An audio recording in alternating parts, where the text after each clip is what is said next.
ஓம் ஸ்ரீராம் ஜெயராம் ஜெய் ஜெயராம். குருவாரம் குரு சிந்தனை. கடவுளின் தரிசனத்தில் இந்த விஷன் ஆஃப் காட் புத்தகம் பாகம் 1.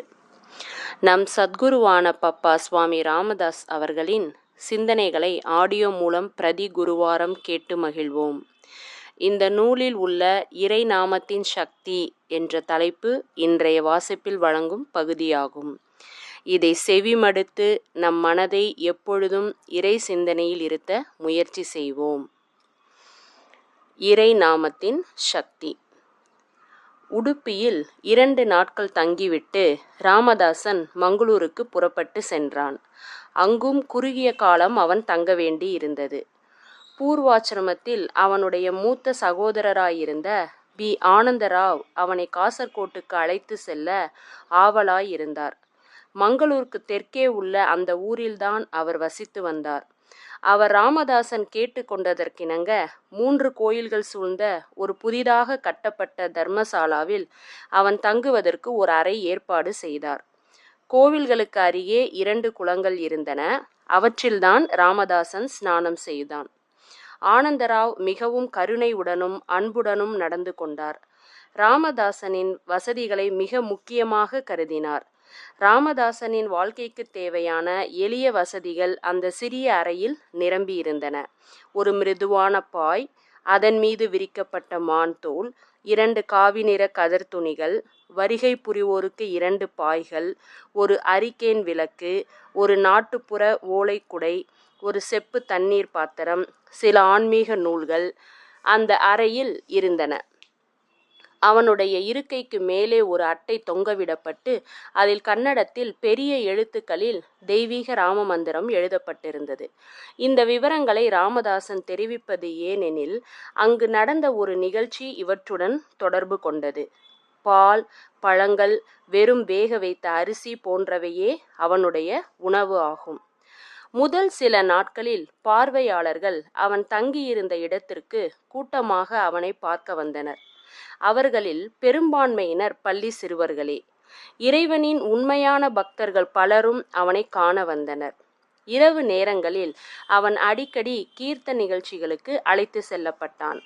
இந்தியாவின் சிறந்த மகான்களின் பக்தி பாடல்கள் அங்கே இசையமைக்கப்பட்டன. இந்து மத தத்துவத்தின் உயிர் சத்து இந்த பாடல்களின் பொருளாக அமைந்திருந்தது. பக்தி, ஞானம், துறவு பற்றி அவை விளக்கின. அவை நேரடியான பாதிப்பை ஏற்படுத்தி மனதை இறை அன்பால் நிரப்பின. அவற்றில் மிகவும் பிரபலமாக விளங்கியவை கபீர், துக்காராம் பாடல்களே. சரியான தாளலயம், உன்னத லட்சியம், தூய உணர்வு ஆகியன ஒன்றி கலந்த அபூர்வமான ரத்தினங்களாகவே அந்த கவிதைகள் விளங்கின. பிற்பகலில் ராமதாசன் துளசிதாசரின் இராமாயணத்தை ஆங்கிலத்தில் படித்து தன் சிறிய அறைக்கு திரண்டு வந்த பக்தர்களின் நன்மைக்காக அதை தாய்மொழியில் மொழிபெயர்க்கும் பணியில் ஈடுபட்டிருந்தான். தன் இரவா காவியத்தில் துளசிதாசர் அளித்திருந்த ஆன்மீக அமிர்தத்தை அவர்கள் மிக்க ஆவலுடன் பருகி வந்தனர். ஒரு நாள் மிக்க துயருடன் நம்பிக்கை இழந்த நிலையில் ஒரு இளைஞன் ராமதாசனை பார்க்க வந்தான். தன் துயர கதையை அவன் விவரித்தான். ராமதாசன் ராம மந்திரத்தை உச்சரித்து வருமாறும் அதனால் எல்லாம் நல்லபடியாக நடக்கும் என்றும் அவனுக்கு உறுதியளித்தான். இந்த நண்பன் அதன் பின் நாள்தோறும் ராமதாசனை காண வந்தான். அவன் ராமநாம ஜபத்தில் மூழ்கியிருந்ததை காண முடிந்தது. சில நாட்களுக்கு பின் மலர்ந்த முகத்துடன் வந்த அவன் தன்னை அச்சுறுத்தி வந்த பெரும் துன்பம் சிறிதளவும் பாதிக்காமல் அகன்றுவிட்டது என்று தெரிவித்தான். சக்தி வாய்ந்த அந்த நாமத்திற்கு எல்லா வெற்றிகளும் கிட்டுவதாக. இறைவனின் நாமம் நம் அஞ்ஞானத்தை அகற்றும் சக்தி வாய்ந்தது என்பதில் ஐயமில்லை.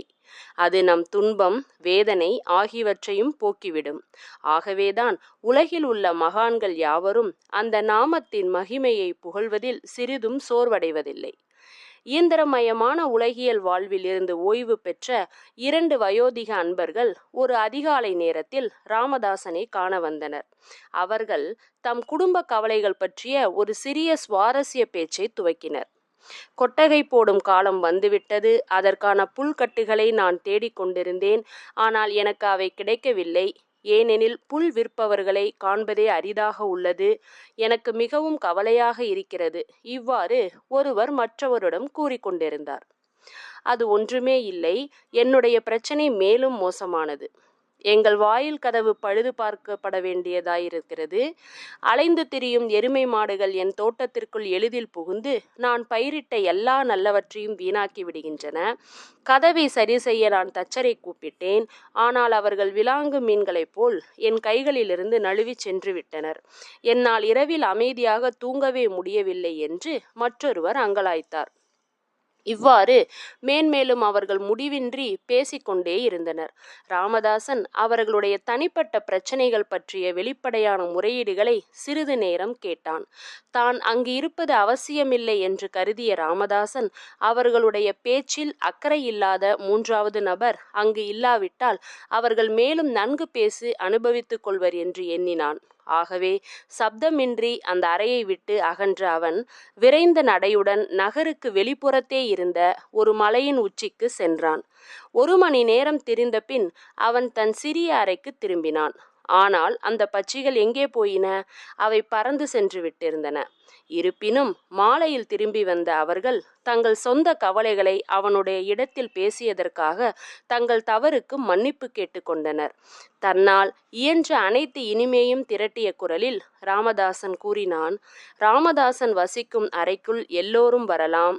உலக வாழ்வில் பிரச்சனைகளால் பாதிக்கப்பட்டவர்கள் இங்கே வந்து இறைவன் நினைவில் ஆழ்ந்து அமைதியும் நிம்மதியும் பெறலாம்.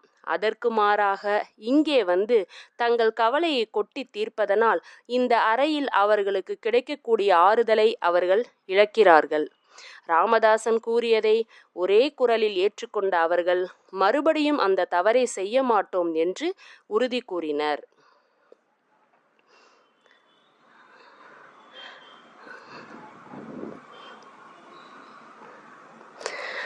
இந்த வார குரு சிந்தனை நிறைவு பெற்றது. இக்கருத்துக்களை நம் அன்றாட வாழ்வில் கடைபிடிக்க பப்பாவின் அருளை வேண்டி இந்த சத்குரு சிந்தனையை நிறைவு செய்வோம். ஓம் ஸ்ரீராம் ஜெயராம் ஜெய் ஜெயராம்.